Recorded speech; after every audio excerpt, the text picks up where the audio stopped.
I'm at a loss for words, and that isn't really the norm for myself. As someone who really rebelled teaching Greek and Latin and French and English, and even if I go way back, public speaking. We had that at one time at Fairfield Prep. In any event, I'm very thankful for all those people who selected me to be the recipient of this very unusual honor. I'm more likely to expect something in the academic field rather than the athletic field.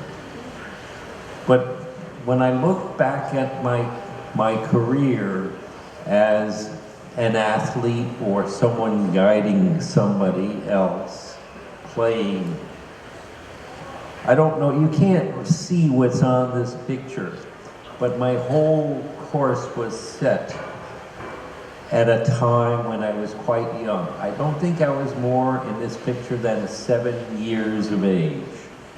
And it pictures me with two of my cousins who are seated on a two-person bicycle, and I'm by the front wheel. And the only reason for that is I was too small to reach the pedals. So I had my introduction to sports at that point. But there were a couple of other things that occurred rather early in my career with athletes and athletics. I can still remember going out for the baseball team at Fairfield Prep. Baseball? You're a golfer. I wasn't always a golfer. I was really pushed into golf by someone named Fella Gintoff. I don't know whether you remember Fella. I had him for math at Fairfield Prep, but he was the baseball coach. And when I tried out for the baseball team, he was right behind my left ear during the tryout. That was his way of dealing with newcomers to the team. I was a pitcher. I also played second base for one of the city championship teams in Norwalk. In any event, as I was pitching, he would whisper to me in my left ear a couple of instructions. He called to the plate a slugger, Howie Bodell. You remember Howie? He could hit a baseball 300 yards, I'm sure. But anyhow, I'm supposed to pitch to this magnificent slugger. So I started. Curveball, sideline, I used a sidearm pitch to try to throw him off balance. He didn't miss either one. So Fella Gintoff said to me, look, I just want him to hit. So you just throw straight balls at him. Straight balls. So I said, okay. So I started throwing my fastest straight ball. Wham! Over my head, over the outfield, over the fence. I tried it again. Again, I got the same response from Howie.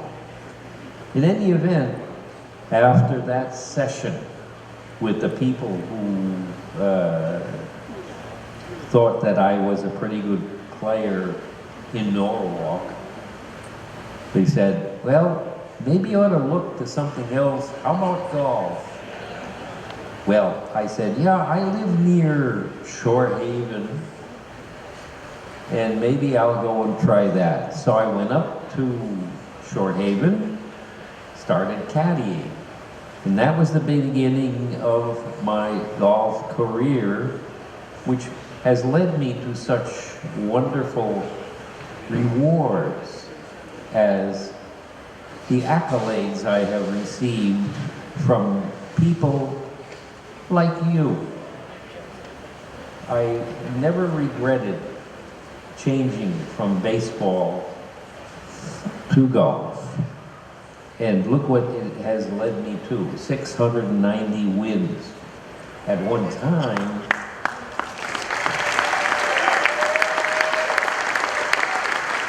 thank you very much. At one time, that was the greatest number of wins by a golf coach, or his team, in fact, in the whole United States. So I finally looked down and said, I guess I did a pretty good job, but it wasn't me who did that, it was my team. And you can tell that from those names that were mentioned a few minutes ago. Dave Ranzulli, Tom Rosati, Mike Leganza, and so on. We have at least 5 or more head pros at various country clubs in this part of the world. They're all great people running a great business at the golf courses that I've mentioned. So I am very happy that I had some success in preparing them for their career. In any event, I want to take this occasion to thank all of the people who are responsible for my success as a golf coacher, but primarily also as a person. And without having to press the 5-minute time limit, I just want to say that there are things that come off of golf that you may not even think about when you think of playing golf.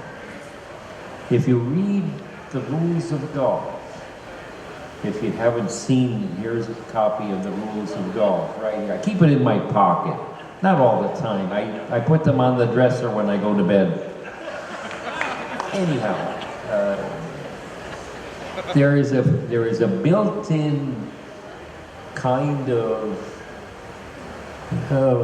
ideal person who's supposed to be the golfer.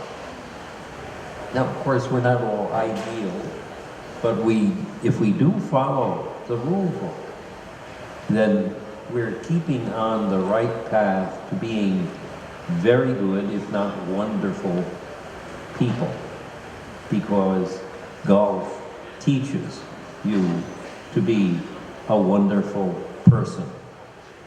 You may not always accept it, but it's there in the rule book. It's also something that I tried to do with my teams in giving them the toughest teams we could play. And that, I think, was a help to all of them. When you're doing something that's worthwhile, make sure that it's probably the toughest thing that you can achieve. If you don't, then you will always be sorry that you didn't pick the best and the toughest thing to do. So, if you want to be tough, T-U-F, there are things that are connected with that. You will be among the best who have come out of the game of golf. Again, thank you for your attention.